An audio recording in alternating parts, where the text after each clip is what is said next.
Assalamualaikum warahmatullahi wabarakatuh. Perkenalkan, nama saya Titik Nur Hidayati, mahasiswi Alif Kredit Angkatan 10 Universitas Kusuma Husada Surakarta. Di sini saya akan mempresentasikan yaitu berasal tentang edukasi keluarga tentang nutrisi selama kehamilan. Waalaikumsalam. Silakan Bu. Selamat pagi Ibu. Perkenalkan, nama saya Titik Nur Hidayati. Saya yang bertugas pada pagi hari ini. Ibu ada yang bisa saya bantu? Di sini saya kan memeriksa kehamilan ya, Bu. Oh, ada. Ada keluhan apa, Bu? Mudah lelah, Bu. Oh, mudah lelah. Sama pola makan tidak teratur. Kadang gitu. Kalau mood makan, tapi kadang kalau mood tidak makan. Mungkin kebiasaan sebelum hamil juga seperti itu ya, Bu ya. Oh, sedap. Ibu, sebelumnya saya cuci tangan sebentar ya. Saya tutup kordennya dulu. Di sini anak pertama tadi di depan sudah diperiksa, Bu.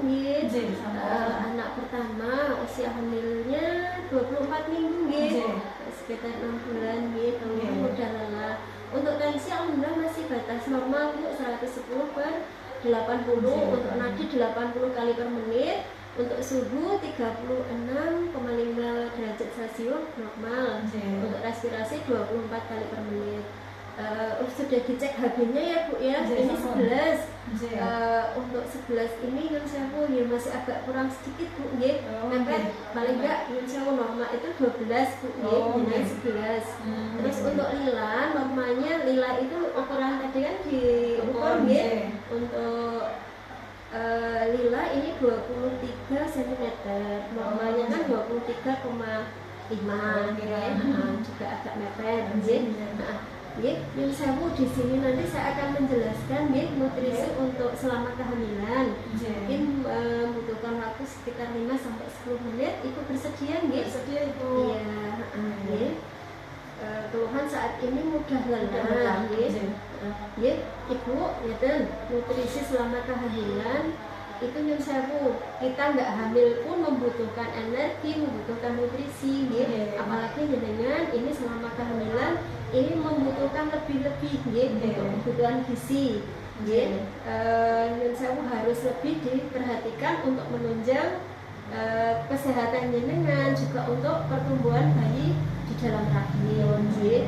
Di sini yang ini banyak yang kita ibaratnya kita butuhkan selama kehamilan. Yang pertama yaitu yang untuk kecukupan karbohidrat.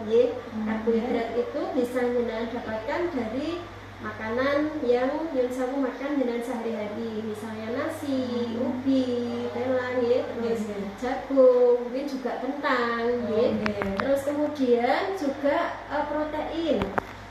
Protein ini juga sangat penting, Bu. Berperan selama proses kehamilan, yaitu untuk pertumbuhan dan perkembangan janin, untuk pembentukan plasenta juga dan cairan ketuban. Terus untuk jaringan uterus, ini sumber protein ini bisa didapatkan dari hewani maupun nabati. Dari hewani bisa daging, bisa telur, bisa ayam.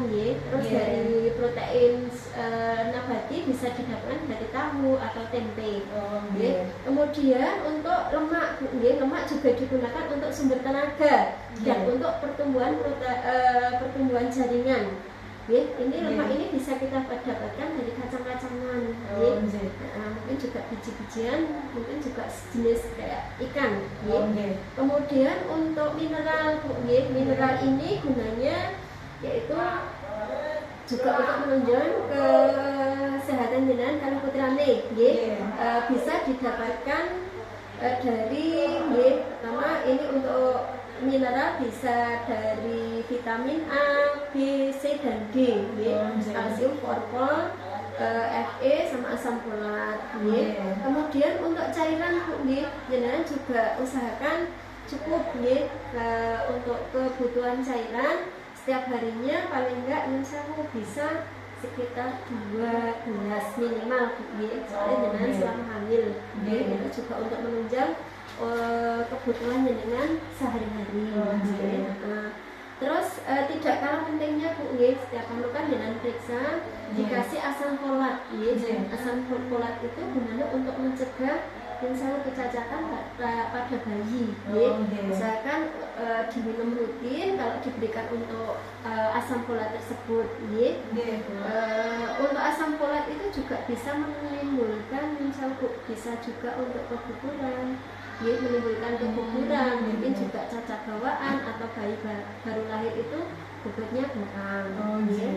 Kemudian untuk kalau misalnya Bu selama kehamilan jenengan mungkin maknya kurang, itu juga sangat mempengaruhi kondisi kehamilan jenengan. Mungkin bisa terjadi anemi, kurang darah, mungkin juga penurunan daya tahan tubuh, perdarahan selama kehamilan atau selama persalinan. Kemudian yang saya untuk keseharian yang masak di rumah jenengan sendiri atau ibu? Oh iya, jenengan sendiri. Usahakan Bu kalau memasak sayuran itu jangan terlalu lama nggih. Cara mencuci pun juga insya Allah kalau bisa dicuci dulu baru diiris-iris biar kandungan zat besinya tidak banyak yang hilang. Terus kemudian kan saya untuk selama kehamilan ini juga yang tidak kalah pentingnya dibutuhkan yaitu zat besi. Selama kehamilan ini kan yang saya terjadi kayak seperti pengenceran darah. Kenapa diberikan tablet tambah darah setiap hari? Karena memang yang saya dari pemeriksaan tadi kan jenengan juga HB-nya masih agak kurang sedikit nah, untuk menunjang biar HB-nya nanti bisa tambah cukup pada saat persalinan juga tidak terjadi perdarahan.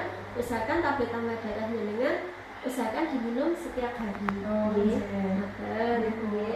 Nah, untuk tablet tambah darah tersebut yang saya jangan dibarengkan dengan minum teh atau kopi soalnya teh sama kopi itu mengganggu penyerapan zat besi. Kalau bisa teh itu jangan hindari.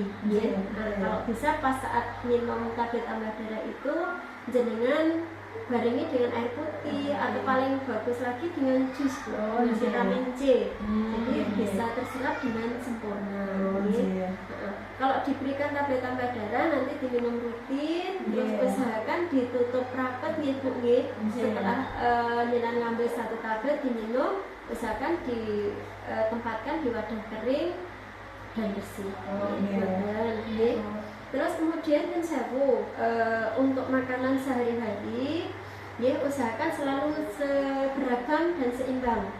Beragamnya untuk hari ini seandainya dari karbohidrat nasi, kemudian sayurnya dari sayur bayam, mungkin lauknya bisa tahu atau ikan, besok buahnya mungkin bisa pepaya atau mangga. Nah besok harinya biar jenengan nggak bosan, usahakan ganti, jangan dulu sayur bayam, mungkin ada di kebun itu terus, jadi nggak jenengan mungkin nggak selera untuk makan,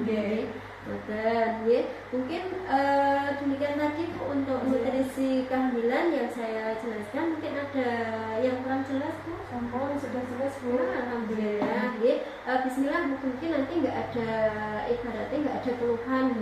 Monggo yang untuk nutrisi ini nanti jangan terapkan untuk keseharian. Nanti semoga insya Allah jenengan juga kalau jenengan benar-benar terapkan, insya Allah mudah lelah, capek itu tadi nanti juga hilang. Matur suwun, semoga bermanfaat. Selalu sehat ya Bu ya.